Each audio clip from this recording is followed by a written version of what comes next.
Dear students, हम लोग elegant minds में इलेक्ट्रिसिटी चैप्टर का, जो कि आपके बुक में 11th चैप्टर है, उसको उसमें जो भी न्यूमेरिकल्स है और जो एक्सरसाइज है, थ्योरी पार्ट और न्यूमेरिकल पार्ट दोनों को हम लोग सॉल्व कर रहे हैं। तो आज हम लोग जो एग्जाम्पल है उसको देखने वाले हैं और उसको समझने वाले हैं कि इस तरह के प्रॉब्लम को कैसे हम लोगों को सॉल्व करना चाहिए।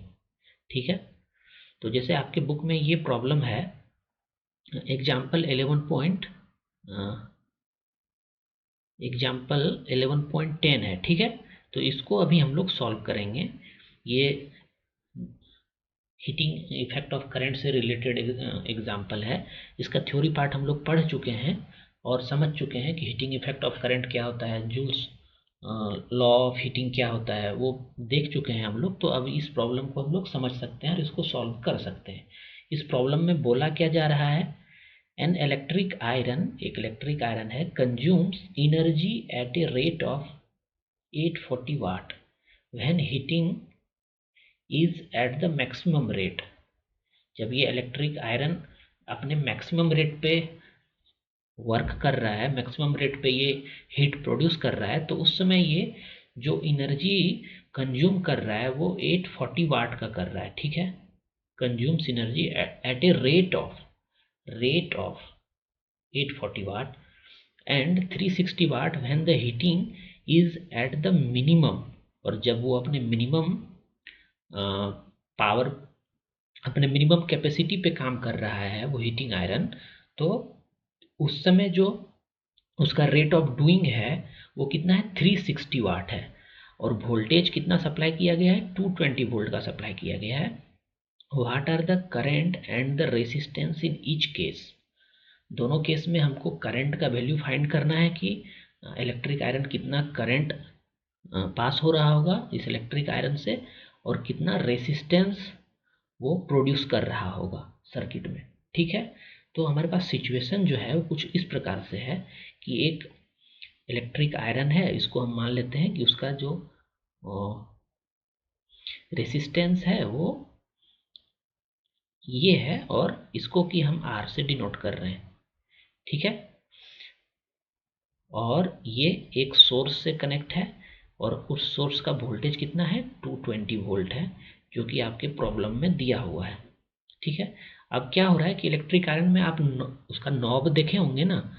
नॉब को अगर हम मैक्सिमम लेवल पे जाते हैं तो ज़्यादा हीट हो जाता है, उसको मिनिमम लेवल पे लेके अगर जाते हैं इलेक्ट्रिक आयरन में तो वो कम हीट होता है। तो वही यहाँ पे कुछ केस हो रहा है कि जब उसको हम मैक्सिमम डायरेक्शन में घुमा रहे हैं तो वो जो एनर्जी कंज्यूम कर रहा है वो 840 वाट इन रेट से एनर्जी कंज्यूम कर रहा है।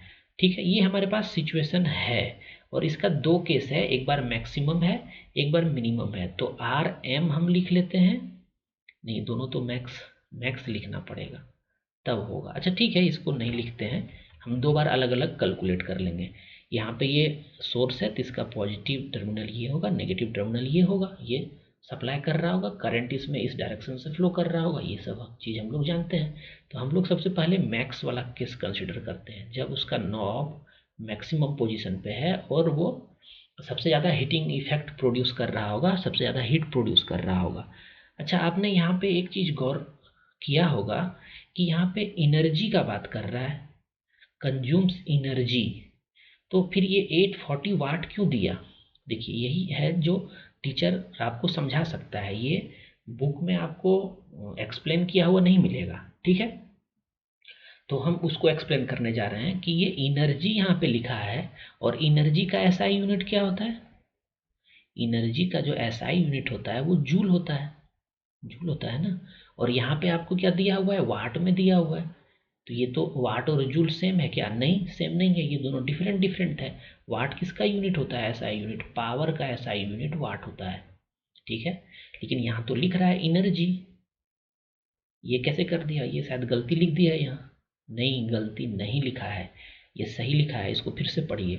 Consumes energy at a rate of, rate of ये जो वर्ड लिखा ना यहाँ पे इस बुक में, इसलिए एग्जाम्पल को भी हम कंसिडर कर रहे हैं क्योंकि इसमें भी बहुत कुछ सीखने के लिए है और मेरा तो काम ही है सिखाना आपको। तो यहाँ पे जो ये रेट ऑफ वर्ड यूज़ कर लिया, तो इसका मतलब हो गया कि energy at a rate of, हम लोग क्या जानते हैं पावर के बारे में, कि पावर क्या है, रेट ऑफ डूइंग वर्क।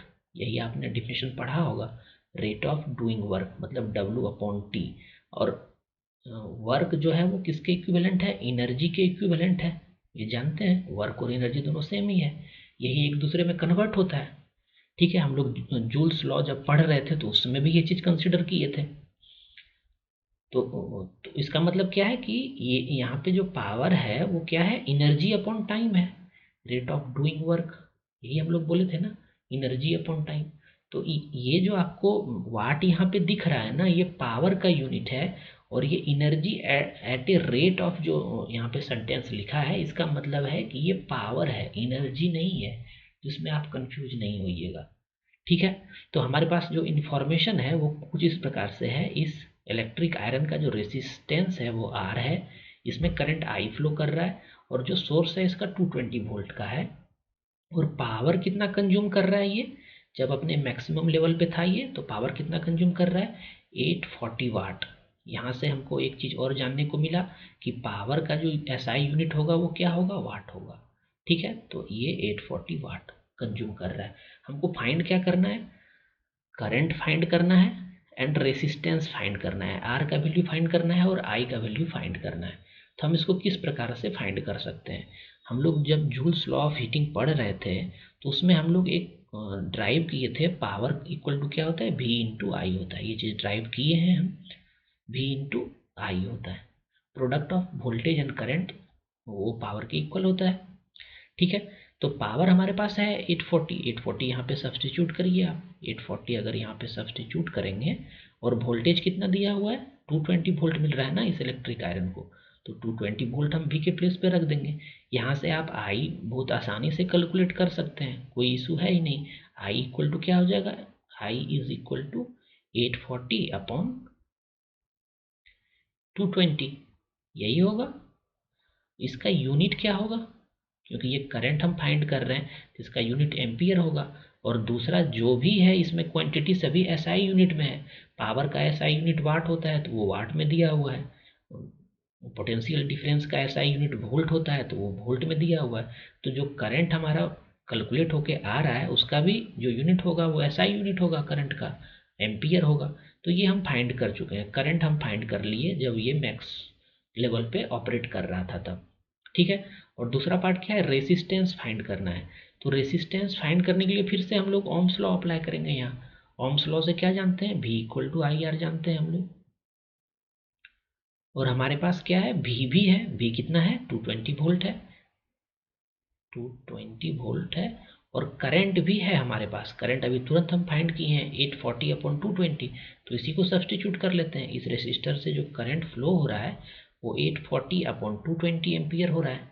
तो आई के प्लेस पे हम ये वैल्यू सब्सटीट्यूट कर लिए, और आर जो था वो ऐसा ही रहा। यहाँ से आर का वैल्यू हम फाइंड कर सकते हैं क्या, बहुत ही ईजिली फाइंड कर सकते हैं। इसको अगर रीअरेंज करें तो 220 इंटू क्या आ रहा है, 220 अपॉन 840, यही आ रहा है। इसका यूनिट क्या होगा, ओम होगा। तो जब ये मैक्स लेवल पे ऑपरेट कर रहा था इलेक्ट्रिक आयरन, तो उस समय इसका रेसिस्टेंस क्या रहा होगा, ये रहा होगा। ठीक है, कहीं कोई कुछ कैलकुलेशन मिस्टेक तो नहीं है, कहीं भी कैलकुलेशन मिस्टेक नहीं है। ठीक है, 840 upon 220 I 840 upon 220 R equal to this, हाँ इतना ही आएगा रेसिस्टेंस इसका जब ये मैक्स लेवल पे था। और जब ये अपने लोअर लेवल पे था इलेक्ट्रिक आयरन, तो उस समय करंट क्या इससे फ्लो हो रहा होगा और उसका रेसिस्टेंस का वैल्यू क्या रहा होगा। क्योंकि जब हम नॉब को टर्न कर रहे हैं ना मैक्स की तरफ और मिनिमम की तरफ, तो एक्चुअली उसका रेसिस्टेंस चेंज हो रहा है, और रेसिस्टेंस चेंज हो रहा है तो उसमें जो हीटिंग इफेक्ट हम लोग क्या पढ़े थे, H इक्वल टू क्या होता है, I square R T, Joule's law of heating से आई स्क्वायर आर टी, यही पढ़े थे ना। तो टाइम तो यहाँ पे टाइम से कुछ मतलब नहीं है, यहाँ पे आई और आर चेंज हो रहा है, उसके वजह से हीटिंग इफेक्ट दोनों केस में अलग अलग आ रहा है। तो हम मैक्स के लिए तो फाइंड कर लिए, अब इसी चीज़ को हम मिनिमम के लिए फाइंड कर लेते हैं। जब ये इलेक्ट्रिक आयरन अपने मिनिमम लेवल पे होगा तब कितना उसमें रेसिस्टेंस, वो कितना रेसिस्टेंस प्रोड्यूस कर रहा होगा और कितना करंट फ्लो कर रहा होगा उससे। तो यही सारा चीज़ हम उसमें भी अप्लाई करेंगे और वो इजीली फाइंड हो जाएगा। बस हमको करना क्या है कि पावर के प्लेस पे क्या लेना है, 360 वाट ले लेना है। ठीक है, तो जहाँ 840 है वहाँ 360 रहेगा, बाकी सब कुछ वही रहेगा। तो ये आपके लिए हम छोड़ रहे हैं, ये आप खुद से इसको सॉल्व करिएगा। हम दूसरा एग्जाम्पल जो है उसके तरफ बढ़ते हैं। हम आपका खुद टाइम नहीं लेना चाहेंगे, क्योंकि आप जब तक खुद से ट्राई नहीं करिएगा तब तक आपको 100% समझ में नहीं आएगा। ठीक है, तो ये मिनिमम वाला पार्ट आप खुद से कर सकते हैं और इसका आंसर आप हमको कमेंट सेक्शन में दे सकते हैं कि इसका आंसर आपको कितना आ रहा है और समझ में आ रहा है कि नहीं। ठीक है, तो हम लोग अब नेक्स्ट प्रॉब्लम की तरफ बढ़ते हैं। नेक्स्ट एग्जाम्पल जो है आपके बुक में 11.11, वो कुछ इस प्रकार से है। 100 joule of heat is produced each second in a 4 ohm resistance, find the potential difference across the resistor. वैसा ही कुछ है, बस यहाँ पे आपको डिफरेंट क्वांटिटी फाइंड करने के लिए बोला है। तो इसका भी सर्किट डायग्राम उसी प्रकार से कुछ बनेगा, तो हम बना लेते हैं। सर्किट डायग्राम बना लेने से हमको पिक्चर क्लियर होता है कि हम किस प्रकार से जो प्रॉब्लम सॉल्व कर रहे हैं उसमें क्या पूछ रहा है। ठीक है, तो इसलिए हम यहाँ पे पहले सर्किट डायग्राम बना लेते हैं। ये क्या कर रहा है, 100 जूल ऑफ हीट प्रोड्यूस कर रहा है इस रेसिस्टर में। तो एनर्जी जो है, मतलब एच जो है हमारा कितना है, 100 जूल है। जूल किसका यूनिट होता है, एनर्जी का यूनिट होता है, वर्क का भी यही होता है। तो 100 जूल का ये एनर्जी प्रोड्यूस हो रहा है इस रेसिस्टर में, और ये ईच सेकेंड प्रोड्यूस हो रहा है, ईच सेकेंड प्रोड्यूस हो रहा है इसमें इतना एनर्जी। मतलब टाइम यहाँ पे क्या है, 1 सेकेंड है। ठीक है, 1 सेकेंड का 1 सेकेंड टाइम में 100 जूल ऑफ एनर्जी प्रोड्यूस हो रहा है। और इस रेसिस्टर का रेसिस्टेंस कितना है, 4 ओम है। तो फिर हम इसको आर से नहीं दिखाएंगे, इसको हम बस 4 ओम यहाँ पे लिख देते हैं, ये ज़्यादा कन्वीनियंट है। तो ये 4 ओम का रेसिस्टर यहाँ पे लगा हुआ था।